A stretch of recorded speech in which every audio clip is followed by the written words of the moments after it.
But with that said, I mean, having gone through that experience, would you say that the South African television and film landscape is any more unique than any of the other territories, or we pretty much the same?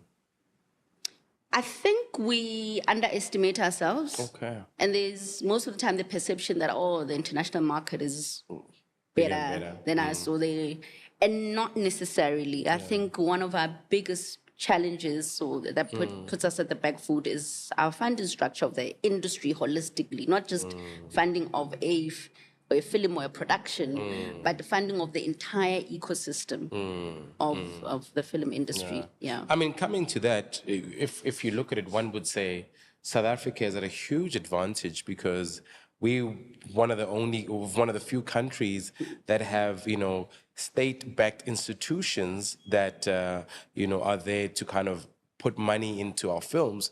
America, which is the biggest, film economy in the world, still has zero budget from government to invest. But how come even with all the support that we get from government, we're still struggling to get our movies out there, get them going? What exactly what are we missing that we're not getting right?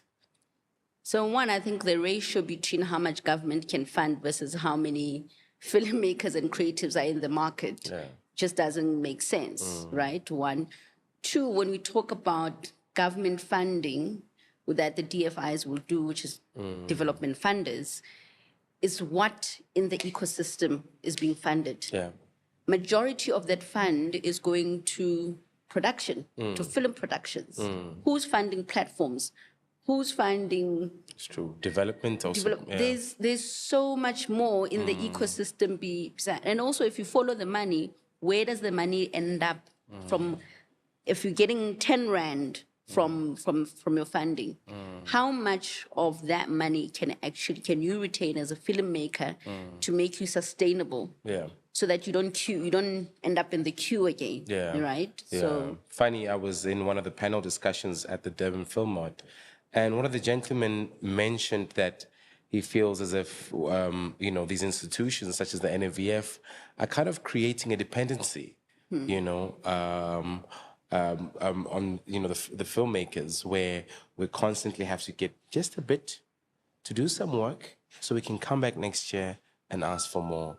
And even though I think it's not the intention, that's essentially what the ecosystem gets to perpetuate, where we never really get to kind of break out into a space where there's an independent machinery of making these films. How do you think we can get to that place where we can do that? So I do agree, and I think it's because for the longest time until today, South Africa's position is that filmmaking is just storytelling. Yeah.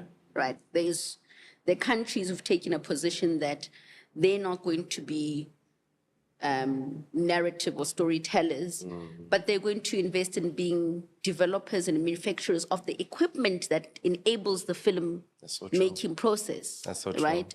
So I also talk about when we look at ourselves nationally, where are we positioning ourselves in the global film and making, film and television landscape? And I want to make you an example. Australia's focus is that we're going to have a tourism-driven film industry, right? Germany's strategy is that we're going to have a localized industry. And when I say localization-driven industry, and when I say that is that there's a huge representation still in Germany where whatever international film comes, or even back then with Hollywood, when it lands, they actually have local voiceover artists who represents there's a German Jolene voice, right? So if it lands, to preserve their languages, right? So instead of them competing with telling story against the Americans, then it was, we localize. We focus on industry of localization, which means transcripting, voiceover, and so they drive the sector. For instance, you look at Austria, where for them VCX was the focus. We don't have budget to produce at the same level of Hollywood.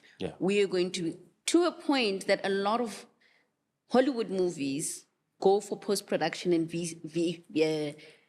VFX in Austria, right? Hence, you have companies like Weta.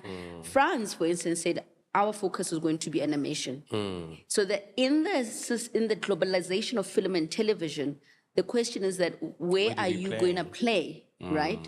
The UK, a lot of the American scripted content and formats are actually coming out of the UK and Israel and all of those places where they're adopted by the US, but what the US has is the budget to then elevate it and then global audiences Put them out there. and put it out there.